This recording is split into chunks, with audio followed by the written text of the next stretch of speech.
Hey guys, welcome back to my YouTube channel. I'm Angeline Wanjeri. If you're new to this channel, hello. Please make sure you hit that subscribe button, turn on your post notifications so that you can get notified anytime I drop a video like I'm about to do right here, right now, today for all of you guys. As you can see, we are back in my kitchen. So of course, you know what time it is. I'm about to drop another bomb recipe for you guys. And today I'm going to be showing you how to make cottage pie. Now, people usually confuse cottage pie with shepherd's pie or shepherd's pie with cottage pie. There's a difference, but it's not a huge difference. Cottage pie uses beef minced meat. Shepherd's pie uses lamb minced meat. That is the only difference, and now you know. Now, when making cottage pie, we do this in stages, and the first step is I'm going to boil and mash some potatoes. So let's take a look at the ingredients that I'm going to be using for boiling and mashing the potatoes, and then we'll proceed on to prepare the minced meat. So to boil and mash the potatoes, I'm of course going to need potatoes, cheddar cheese, 2 egg yolks, unsalted butter and milk. I'll also be using a chicken stock cube, salt and white pepper. I'm going to list all the ingredients used in this recipe in the description box. To start off, I'll pour in the potatoes into a pot filled with cold water. I will then add some salt,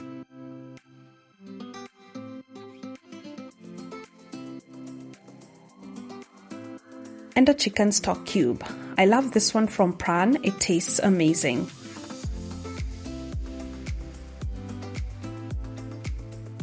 Once the cube is in, I will use a mwiko to mix everything together.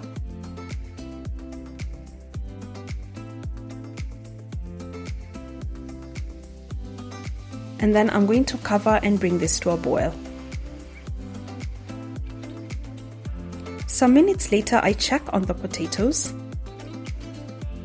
using a fork, and the potatoes are soft enough, meaning they are ready. I'm then going to drain the water from the potatoes and set the water aside as stock for the minced meat. Once that is done, I'll bring the pot back to the stove, and on low heat I'll make sure all the water has evaporated. I will then set this aside ready for mashing. Next, I'll heat up the milk.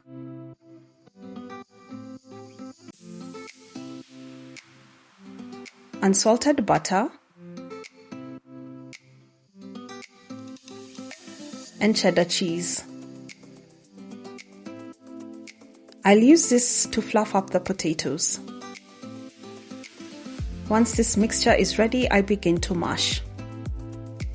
I will add in the 2 egg yolks, mash, and then pour in the milk, butter and cheese mixture. I will keep on mashing till I get a soft and creamy consistency, as you can see on the screen. Next, I will add some salt and some white pepper.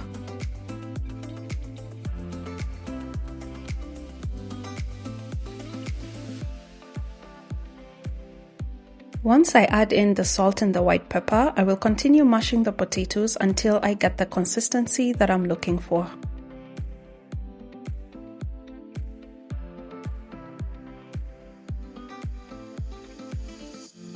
You can see how creamy and fluffy the potatoes are looking, just perfect. This is the end result. I will set this aside and begin working on the minced meat. For the minced meat, I'm going to need onions, carrots and celery, cheese, coriander leaves, garlic, ginger and chillies paste, and green bell pepper, and of course the minced meat, which is already in the pan. No oil in the pan. All I am doing to the meat is browning it and removing the excess water on medium to high heat. I will mash up the meat and cook it until it browns.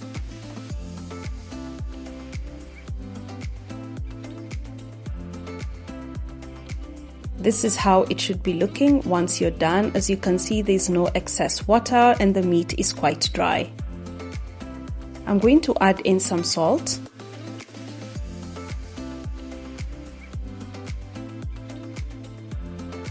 And some black pepper.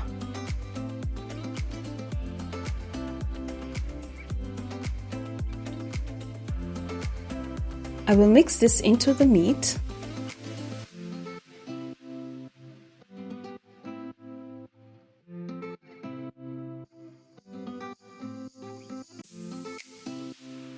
And once the meat is perfectly coated with the salt and the black pepper, I'm going to remove the meat from the pan and set it aside.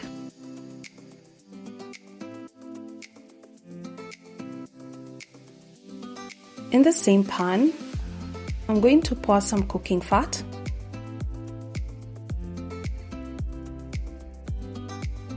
And once the oil has melted, I will go in with some onions. Mix this and fry them for a few minutes.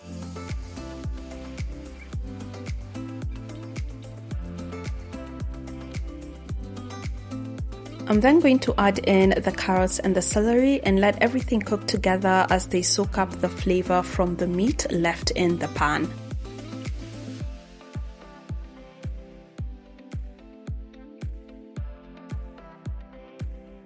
A few minutes later, that is how it is all looking. I'm going to add in the garlic and ginger paste, the garlic, ginger and chilies paste. You can opt out of the chili if you do not like your food hot.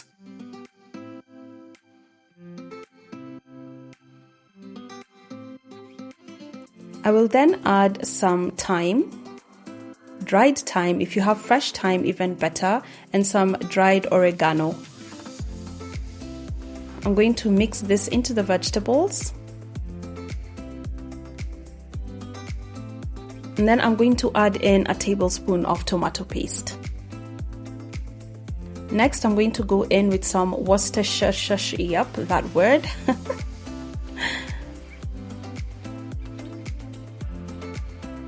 I will go in with that sauce. It's a very important ingredient for this recipe, but if you don't have it, that's okay. You can also use some light soy sauce.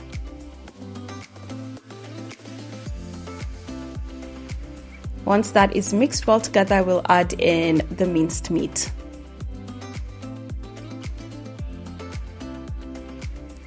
Mix all these together in the pan.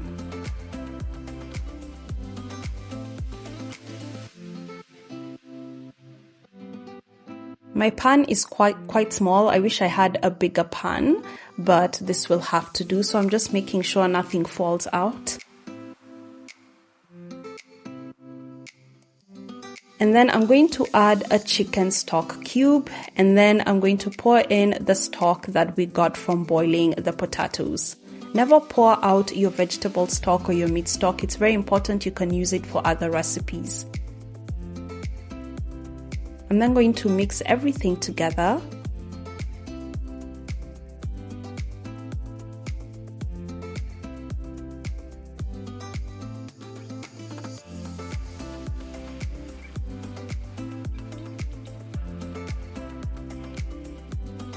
And then I'm going to add in the green bell peppers. Bell peppers cook really fast, so you don't want to add them at the beginning while you're still frying all the other ingredients because they will overcook.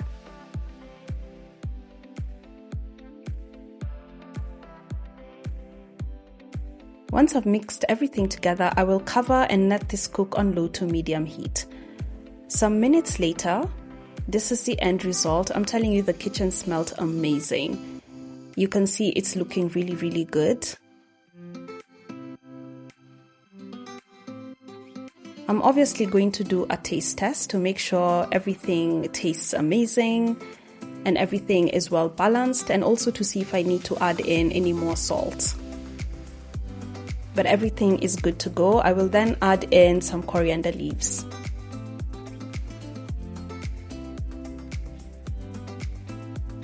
Once I've poured in the coriander leaves, I will mix that into the meat. And then once I've done that, I will begin layering the potatoes. Remember, you need some stock in the meat. Nobody wants a dry cottage pie, so make sure you still have some stock in the meat. Here are the potatoes. So I'm going to layer the potatoes on top of the meat mix until it is fully covered with the mashed potatoes.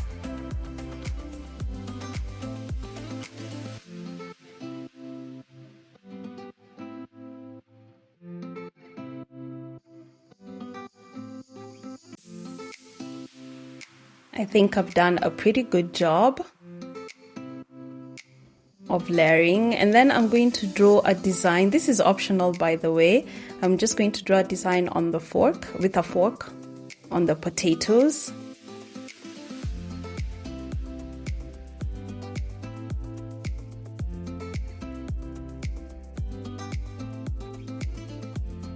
And once I'm done, I will pour some coriander leaves on top.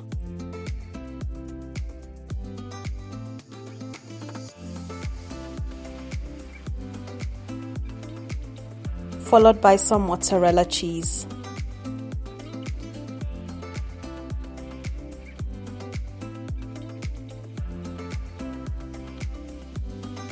Once I'm done, I will cover and let this continue cooking on low heat. And that is the end result, guys. Usually when you bake, you get a nice brown crust at the top, but because we're using a pan, we don't have that, but it still looks amazing, as you can see. It's time to serve. So I'm just going to slice up the cottage pie using a knife.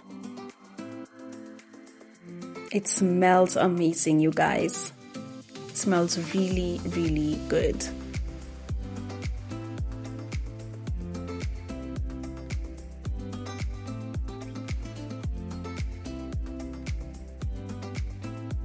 And then I'm going to use a serving spoon to scoop up some on my plate.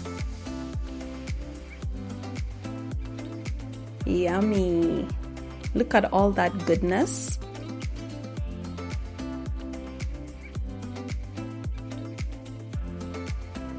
And there is the cottage pie on my plate, calling on me, asking me to dig in. I cannot wait to taste all this goodness. Now you know you do not need an oven to make yourself a cottage pie. Grab yourself a pan and get to it. Bon appetit, guys!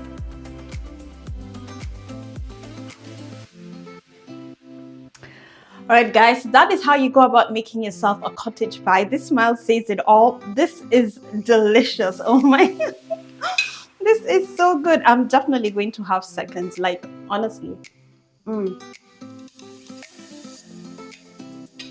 I can taste the carrots, the pepper, the oregano, the thyme, the celery, the cheese, the coriander leaves. Oh my gosh, everything has just blended perfectly together. So this is how you go about making yourself a cottage pie without an oven.